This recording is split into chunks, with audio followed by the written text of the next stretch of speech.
Hi, I'm Rob Hill. I'm the City of Stillwater Emergency Management Director, and you are with me today in the Emergency Operations Center. And this room is called our Incident Operations Center. Anytime we have events or special events or emergencies that occur inside the city of Stillwater city limits, we come in this room and occupy this room and use the monitors that you see in the background, use the computers that you see in the background to gain information that we can share with those in the field that are working to respond to the emergency.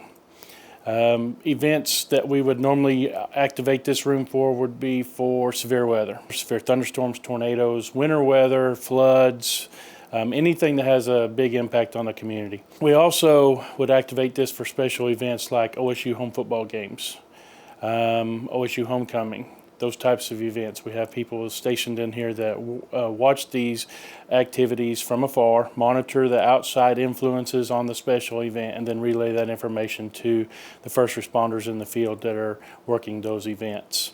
There's normally a staff of 5 at full capacity, but we can man this room or staff this room with minimal of 2 people. In addition to the Incident Operations Center, this is just one facet. This is where most events start. And as I mentioned earlier, we're in the Emergency Operations Center, which is the whole area. But next we're going to transition to what we call the True Emergency Operations Center, where we bring all the people together to work those events. And I'll show you what that looks like now.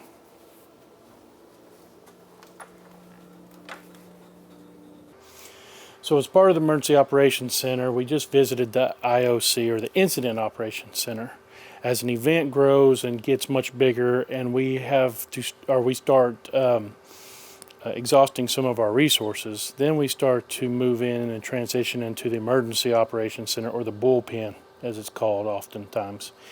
And basically what you see here before you is a room full of workstations and cubicles with telephones and name tags, and it just looks like a big open room waiting to be occupied, and that's exactly what it is.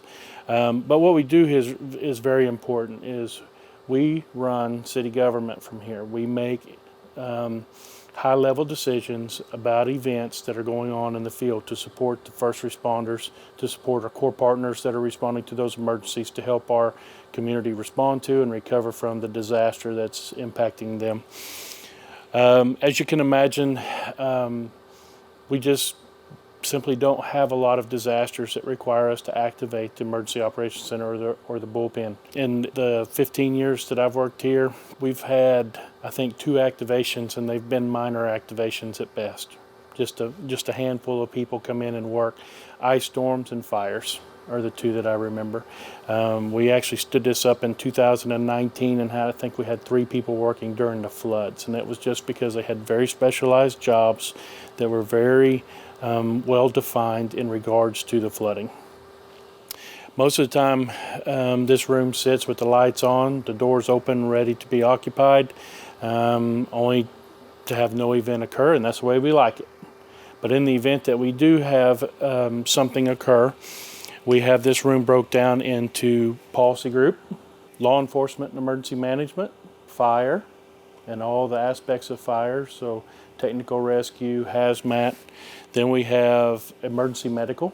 Then we have our core services, and then we have our core partners. In this room, throughout the course of this discussion, you'll see that there's a lot of TV monitors in here, because we always want to know what's being said on TV, right? Especially if our community's involved.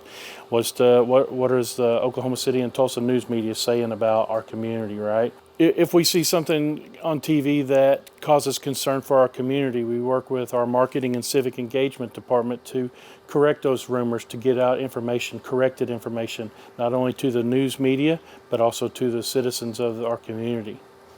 As you can imagine, just like you would if you were a citizen in the community, information flow is critical. But the information flow that you need is true and up to date. And that is true here for us as well. Any partner that's working in here needs information that is true and accurate and up to date. One of the things that we do is we deploy what we call status boards, and you'll see we have 3 status boards behind us. We have a couple of projectors in the room that are projecting additional information, and then we have our primary monitor up front. But what those do for us is those provide us intel or information about our community, right? So today it happens to be COVID that has our attention on the status board, right? We can see the entire state, we can see the number of positives, we can see the number of deaths, we can see recoveries. So we know what that looks like for us. We take that information, we can break it down, and we can see what the true impact to our community is. The other thing that we do as emergency management, we're in a Region 2 response area for Homeland Security and for emergency management. So anything that happens basically, and I'm just going to give you the real rough parameters, but basically north of I-40 to the Kansas border and east of I-35 to the Arkansas-Missouri border, if there is a major disaster, that is our response area for the region. So one of the things we do is we watch the Oklahoma Daily Situational Briefing. Anything that may be a concern, any threats that may be out there, those are posted on that status monitor. That lets us know what at the state level, what they're concerned with and what we need to be aware of so that we can be prepared to take that type of asset to that emergency. Not always do we get called, but sometimes. The next thing that you'll see is we have the State Emergency Operations SIT map. Now the SIT map is a follow-up to the daily briefing. The briefing is what they know in the morning. The SIT map is what happens immediately throughout the course of the day. If there was a fire to break out, it would show up. If there was an explosion to happen, it would show up on the map and we would know. During the flooding last year in 2019, we had all kinds of different colors and images and icons all over the place, where water rescues were taking place, where rivers were getting out of their banks, that type of information.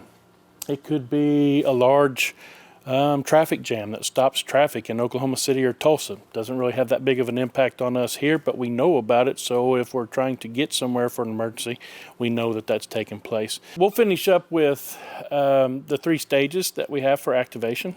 So level 1, lights are on, doors are open. That's every day. Level 2 is semi-occupancy.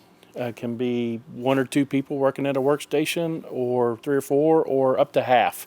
When we get a little bit more than half, then we call that a level 3. Level 3 for us is full activation. We're running city government from here. We're making policy decisions. We're declaring disasters, emergency declarations. We're in communication with the state, and there are big responses happening that are impacting the community in its totality, right? So anything that impacts more than a third of the community is something that's going to get an activation, right? And then the information flow that comes from that.